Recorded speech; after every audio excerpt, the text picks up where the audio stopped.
একটা লাউ দাদা বড় জামা ভালো পায়, বড় জামা ভালো পায়।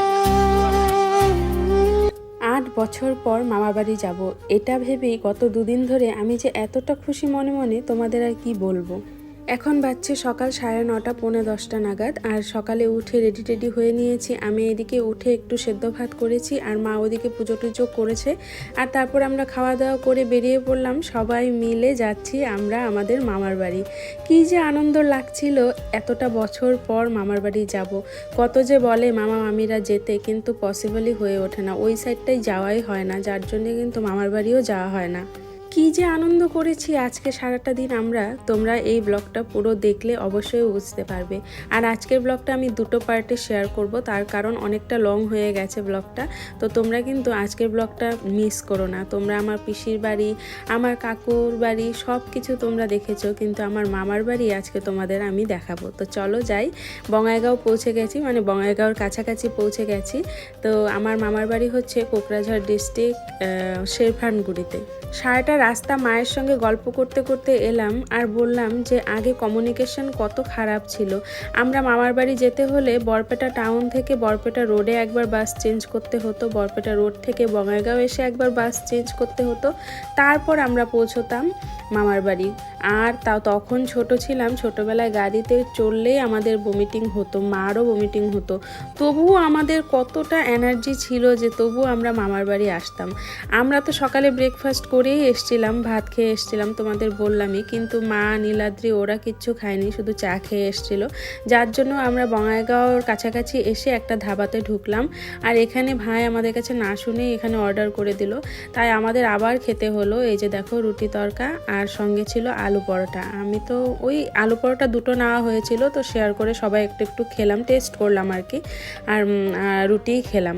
এখানের চাটা দারুণ ছিল, জাস্ট দারুণ, ফাটাফাটি ছিল। আর ভাই বলল যে ফেরার পথেও এখানে ঢুকে আবার চা খাবো, কিন্তু সেই চা আর খাওয়া হলো না। সেটার গল্প তোমাদের পরে বলছি, তোমরা ফুল ব্লগটা দেখতে থাকো যে কেন আর চা খেলাম না।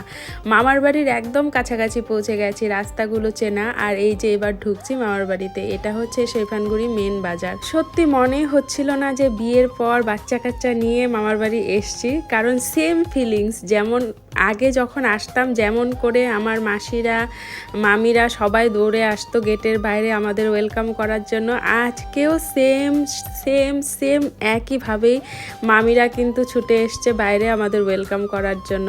আর এতটা আনন্দিত লাগছিল সবাইকে দেখে, মানে কি বলবো। কিয়ানের তো ফার্স্ট একটু মানে সবার কোলে যেতে একটু আপত্তি ছিল, কিন্তু অ্যাট লাস্ট ও আসবে না, রীতিমতো কান্না করছিল যে ওইখানেই থাকবে। তার কারণটা তোমাদের বলছি, দাঁড়াও। এই যে মানি আমার বড় মামার ছোট মেয়ে, তোমাদের তো এর আগেও আমার একটা ব্লগে দেখিয়েছিলাম। আর তারপর একে একে সবার সঙ্গে তোমাদের পরিচয় করিয়ে দিচ্ছি। আর এই যে আমার দুই ভাই, মেজো মামার ছেলে আর ছোট মামার ছেলে, আর মানি হচ্ছে বড় মামার ছোট মেয়ে। তো ওরা হচ্ছে কিয়ানের মামা আর মাসি। আর এখানেই তোমাদের পরিচয় করিয়ে দিই আমার মেজো মামার সঙ্গে, এই যে আমার মেজো মামা। এখানে দেখতে পাচ্ছো কিয়ান যে এসে এই যে ড্রেসটা চেঞ্জ করে শুরু হলো। এই যে উঠোনে পাথরগুলো ছিল, এই পাথর কুড়িয়ে যে ঢেলাঢেলি শুরু করলো। যত সময় ছিলাম আমার বাড়িতে ওর খেলা বলতে এইটাই একমাত্র খেলা ছিল।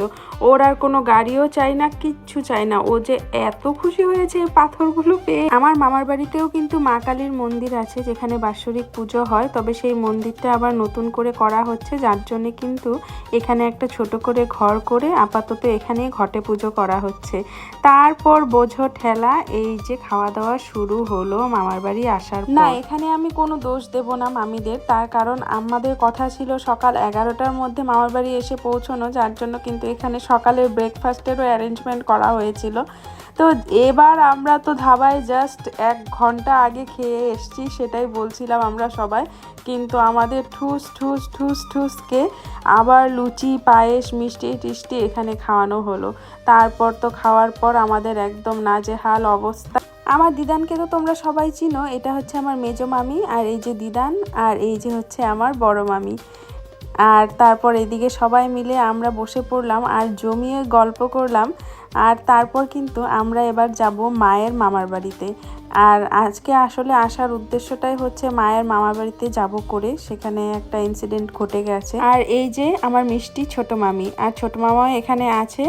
আর এই যে হচ্ছে আমার ছোট মামা, গ্রে কালার টি শার্ট পরা। তাহলে আজকের ব্লগটা এখানে এন্ড করছি, আর বেশি লং করা যাবে না। পার্ট 2 ব্লগ আবার নিয়ে আসবো তোমাদের সঙ্গে। দেখা হবে আবার নেক্সট ব্লগে। তোমরা সবাই খুব খুব খুব ভালো থেকো।